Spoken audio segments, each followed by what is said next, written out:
Et puis vous y participez peut-être. Depuis le 1er mars, les Belges peuvent se lancer un challenge alimentaire. Le but, réduire sa consommation de viande. Et il s'agit du Veggie Challenge, on en parle ce matin. Alors en quoi cela consiste-t-il et surtout, pourquoi y participer?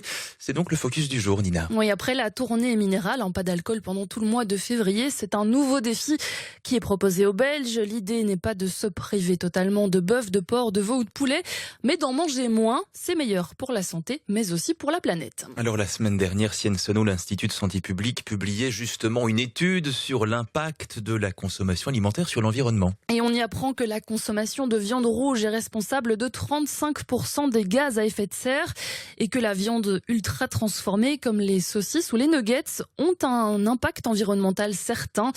L'industrie de l'élevage utilise beaucoup d'eau, détruit forêts et prairies avec forcément des conséquences sur la biodiversité. Et pourtant, Nina, la viande reste une vraie institution chez nous. Difficile d'avoir des chiffres récents, mais selon StatBel, chaque Belge a consommé en moyenne 80 kilos de viande en 2022.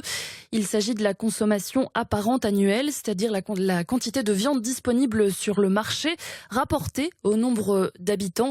Elle ne correspond donc pas tout à fait à une consommation réelle, mais elle nous donne quand même un bon indicateur. Et pour Sciences Po, réduire sa consommation de viande, est-ce que c'est une bonne idée? L'Institut national de santé publique estime en tout cas que l'apport protéique actuel est supérieur aux besoins. Il cite le Protein Shift, lancé il y a 4 ans en Flandre. L'objectif, viser 60% de végétal dans l'alimentation d'ici 2030.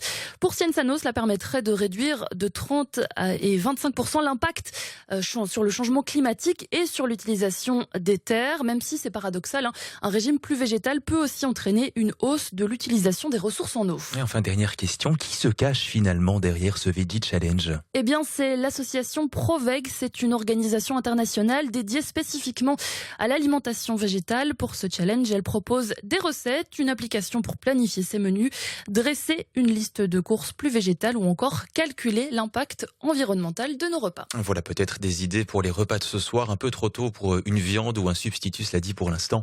On se contente des pains au chocolat? Moi je suis plutôt salée le matin. La tranche de fromage, le jambon. Oui, c'est ça. Et un petit café, si la machine est réparée, je veux bien, je vais aller voir. L'appel est lancé.